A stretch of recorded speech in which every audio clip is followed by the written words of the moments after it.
पूरब, उठो ना, उठो ना, कितनी देर हो गई। चलो उठो, उठो, जल्दी उठो। गंगा, ये तुम हो? हाँ, मैं ही तो हूँ, तुम्हारी गंगा। तुम तो बिल्कुल दुल्हन जैसी लग रही है। बिना सुहाग और सिंदूर के लिए। अरे सिंदूर तो मैं लगा दूं, लेकिन ये बता, ये साड़ी, ये झुमके, गजरा। मैंने सोची कि एक ना एक दिन तो मुझे इस घर में दुल्हन बन के आना ही है, और जब तक सासू जी, ससुर जी और देवर नहीं है तब तक थोड़ी प्रैक्टिस कर लूं, इसीलिए अब ऐसी दुल्हन बन के रहूंगी घर में। अच्छा। हाँ। और अचानक कोई आ गया तो कह दूंगी कि मेरी सहेली की शादी में जा रही हूँ। आप तो बहुत ही डरते हैं। देखो, मैं अपनी माँ का अच्छा बेटा हूँ, इसलिए तुम्हें भी मेरी तरह रहना होगा, प्यार से, डर से, इज्जत से। जैसा आप कहें। मैं कितना खुशकिस्मत हूँ, अगर ढूंढने भी जाता तो तुम जैसी बीवी नहीं मिलती, और मुझे तो घर बैठे बिठाए मिली। हम दोनों ही खुशकिस्मत हैं, आपको मैं मिल गई और मुझे आप। तुम बिल्कुल ठीक कह रही हो, भगवान ने हमें एक दूसरे के लिए बनाया। इन हाथों में मेहंदी कितनी अच्छी लगेगी। वो तो जब लगेगी तब देखा जाएगा, अभी तो इन हाथों को बहुत काम करना है। ज्यादा दिन नहीं गंगा, ज्यादा दिन नहीं। चलिए अब जल्दी से उठ जाइए, कॉलेज भी जाना है। आज कॉलेज जाने का मूड नहीं हो रहा। अरे कॉलेज नहीं जाएंगे तो पास कैसे होंगे, फिर नौकरी कैसे मिलेगी, फिर मुझसे शादी कैसे करेंगे? अरे बाप रे बाप, इतने सारे सवाल एक साथ। और नहीं तो क्या, अगर नौकरी नहीं मिलेगी तो शादी नहीं हो पाएगी, फिर आप अपने पाँव पे कैसे खड़े होंगे? चलिए अब जल्दी से चाय पी लीजिए, मैं आपके लिए नाश्ता बना के लाती हूँ, ठीक है? ओके श्रीमती जी। मीता, हमारे घर में आराम का वो सारा सामान नहीं, लेकिन मैं जानती हूँ मोहन और गौरी ने आपका ख्याल रखा होगा। दीदी, आज शायद पहली बार मुझे एहसास हुआ कि बच्चों के लिए बाप का साया कितना जरूरी होता है। आज सुबह इन्हें जगाने गई तो देखा इनकी एक तरफ मोहन और दूसरी तरफ गौरी सोई थी, बिल्कुल छोटे बच्चों की तरह। बच्चे ही तो थे जब ये हमें छोड़कर चले गए थे। शायद अपने पिताजी के साथ सोकर उन्होंने वो कमी पूरी कर ली हो जो जिंदगी भर महसूस करते आए हैं।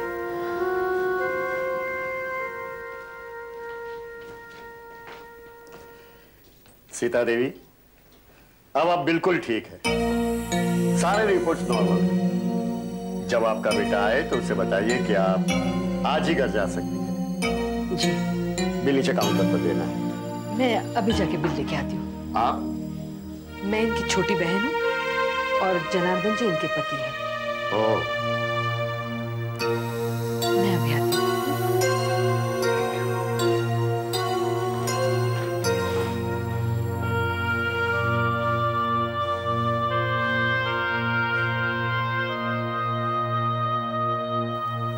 अपनी बीवी के बहकावे में आके मुझसे बात करने चला आया था, एक ही भपकी में दुम दबा के भाग गया बेचारा। नहीं दुलारे, मुझे नहीं लगता दोबारा वो मेरे सामने आने की हिम्मत तक करेगा। यहाँ तो फिर भी वो इज्जत मान से रहता, उसे किसी चीज की कमी नहीं पड़ती, पर लाला के वहां घर जमाई बनकर रहेगा तो जो इज्जत है वो भी उतर जाएगी। पता नहीं ये किस जन्म का बदला ले रही राधा हमसे। कहीं ऐसा ना हो कि एक दिन बाप बेटे से जुदा हो। नहीं नहीं, इतनी हिम्मत नहीं है उसमें। ऐसा होता तो राधा के आरती उतारने के तुरंत बाद धनराज चला जाता। आरती तो मैंने भी उतारी थी। धनराज कहाँ जा रहे हो?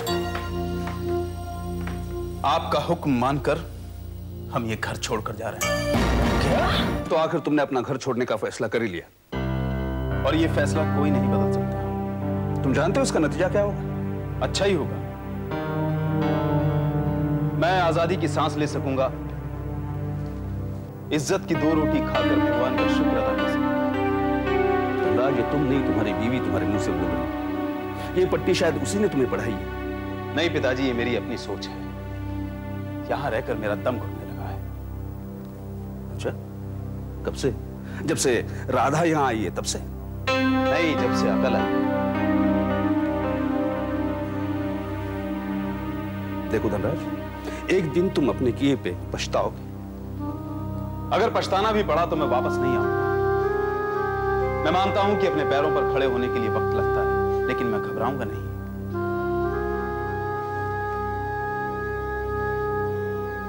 मुझे आशीर्वाद दीजिए, मैं जा रहा हूं। किस बात का आशीर्वाद? मैं जानता हूं कि तुम बर्बादी के रास्ते पर जा रहे हो। तुम ये आशीर्वाद दूं कि जाओ बर्बाद होने में कामयाब हो जाओ। मुझे आपसे यही उम्मीद थी। अच्छा किया आज मुझे ना उम्मीद।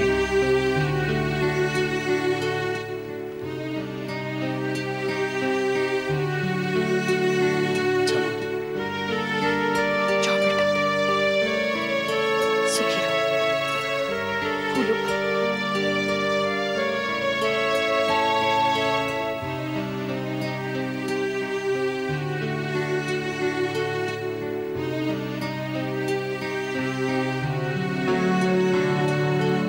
तुम उसे रोक नहीं सकती थी? मैं खुश हूं कि वो इस नर्क को छोड़कर चला गया। अगर ये नर्क है तो आप यहां से क्यों नहीं चली जाती? क्योंकि मेरा पति यहां है। पति स्वर्ग में रहे तो पत्नी भी उसके साथ स्वर्ग में रहती है। और अगर पति नर्क की आग में जल रहा है तो पत्नी को भी उसके साथ उसी आग में चलना पड़ता है। इसलिए मैं यहां जल जल कर भी रहूंगी।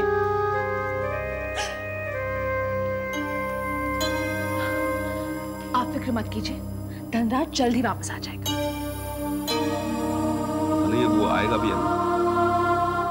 मुझे डर है उसके बगैर मैं फिर रह पाऊंगा या नहीं। मेरी इकलौती औलाद है। कभी तय नहीं करने आई आज तक। अच्छा पापा, हम लोग चलते हैं। अच्छा बेटा। भैया, आप लोग इतनी जल्दी जा रहे हैं। इन 20 सालों में आप 20 दिन भी हमारे पास नहीं रुके। अरे मगर पगली, 20 दिनों में हम वापस भी तो आ रहे हैं तेरी शादी पर, क्यों? अच्छा बेटा, जल्दी आना। जी पापा। पापा एग्जाम्स खत्म होते हैं हम लोग आ जाएंगे। हाँ बेटा। अच्छा पापा। अच्छा बेटा। ठीक है पापा। अच्छा बेटा। बाय गौरी। ध्यान से बेटा। जी पापा। धीरज, हाँ? इस बार पूरब भैया को भी साथ में लेते हैं। हाँ हाँ, वो तो जरूर आएंगे। इनफैक्ट गौरी वो तो ये भी कह रहे थे कि गौरी की शादी पर तो मैं जरूर आऊंगा। क्यों भैया? चलो चलते हैं। गौरी, पापा का क्या? आप पापा की फिक्र बिल्कुल मत करिए भैया। आप उन्हें हमारे पास छोड़ जा रहे हैं, देखना कितनी जल्दी अच्छे हो जाएंगे। वो तो हमें पता है, लेकिन उनके बगैर हम कैसे रहेंगे भैया? जैसे इतने साल हम रहे। गौरी, अब हम सब एक साथ रहेंगे। बाय पापा। बाय बेटा। ठीक है। ठीक है गौरी। Bye bye.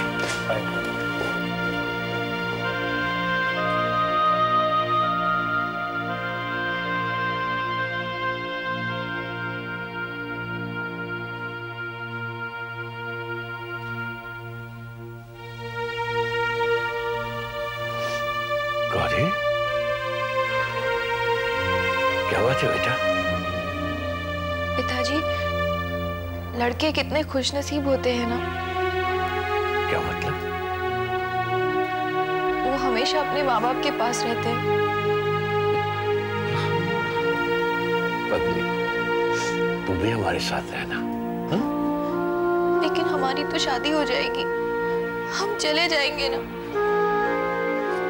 तो क्या हुआ बेटा? पुरु के साथ हमारे पास आके रहना।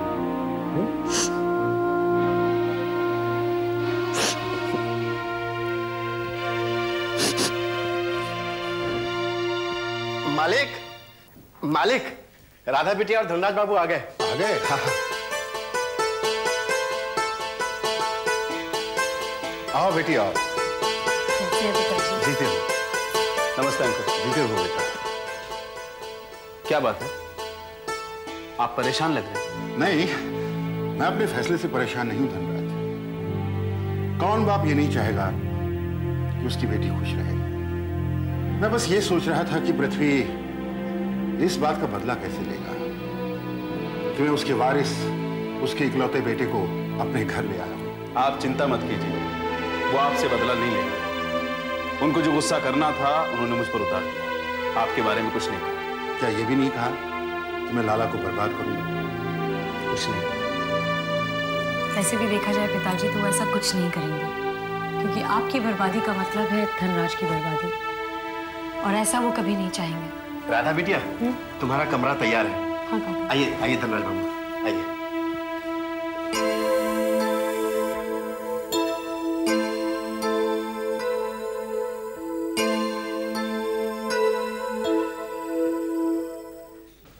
चले? हाँ चलो दयाशंकर। अच्छा तुम जाके ऑटो लेके आओ, मैं अभी आती हूँ। अरे अब क्या हुआ बेटा? आप सिर्फ मेरी छोटी माँ नहीं बल्कि देवी हैं। आप देवी। ये क्या कह रहे हो मोहन? हाँ माँ, मैं डरते डरते हॉस्पिटल का बिल पे करने गया था क्योंकि पैसे कम थे, लेकिन वहां जाकर पता चला कि आपने सारा बिल पे कर दिया। न जाने मैं क्या करता, मैं कहां से लाता ये पैसे। आपका एहसान मैं कभी नहीं भूलूंगा छोटे माँ। माँ अपने बेटे के लिए जान भी दे दे तो उसे एहसान नहीं कहते बेटा। और तुम्हारी माँ मेरी दीदी भी तो है, मेरी अपनी कोई बहन नहीं थी।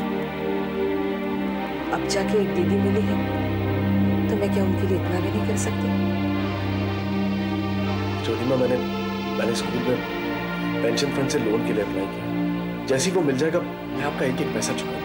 इंटरेस्ट के साथ दोगे ना? जी बेटा, मैंने जो पैसे इलाज के लिए दिए हैं वो उधार नहीं दिए, ये तो मेरा फर्ज है। और जो पैसे तुम्हें पेंशन फंड से मिलेंगे ना, उससे तुम गौरी की शादी धूमधाम से मनाना। जी वो ऑटो आ गया। अच्छा चलो। छोटी माँ, मैं बस एम्बुलेंस का इंतजाम करके माँ को लेकर घर आता हूँ। हाँ मैं घर में सबको कह दूंगी। चलो।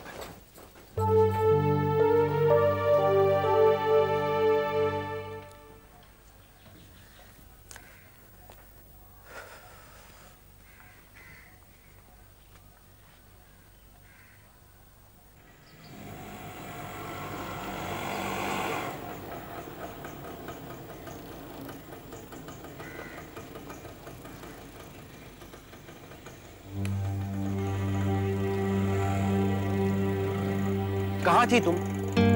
जो वक्त दो उस पर आया करो।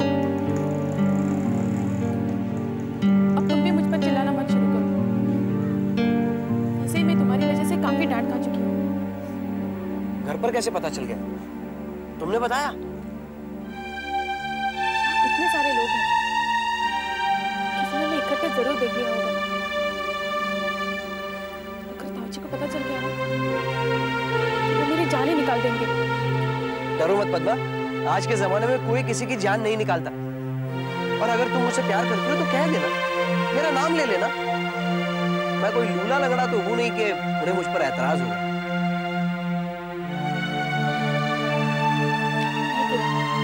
क्यों नहीं? ताऊजी के सामने अपनी जुबान तक नहीं खोल सकती। आज के जमाने की बात करें कि वो पुराने जमाने के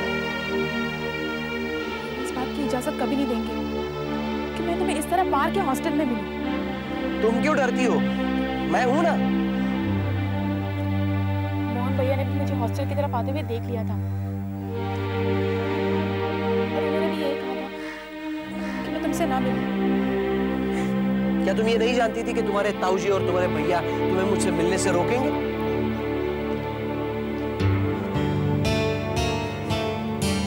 क्या मालूम था कि उन्हें पता चल जाएगा। पर पता चल गया है ना, तो फिक्र क्यों करती हो?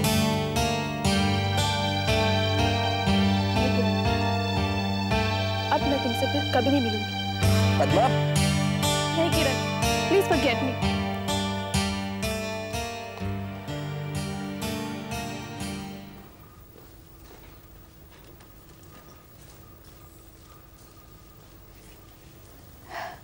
खुश रहो बेटा।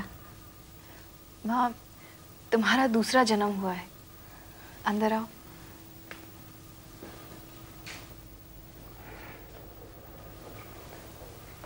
सीता। दीदी। मीता, मेरी कोई बहन नहीं है, लेकिन अब मुझे पता चला कि एक बहन दूसरी बहन के लिए कितना बड़ा सहारा होती है। मैं भी तो तुम्हारी तरह थी दीदी। आज पहली बार ऐसा लग रहा है कि इस घर में खुशियां आई हैं। अब ये घर हमेशा खुशियों से भरा रहेगा। काश सूरज, पूरब और धीरज भी यहाँ होते तो कितना अच्छा लगता। वो भी होगी हमारी गौरी की शादी में। चलिए दीदी, आप आराम कीजिए।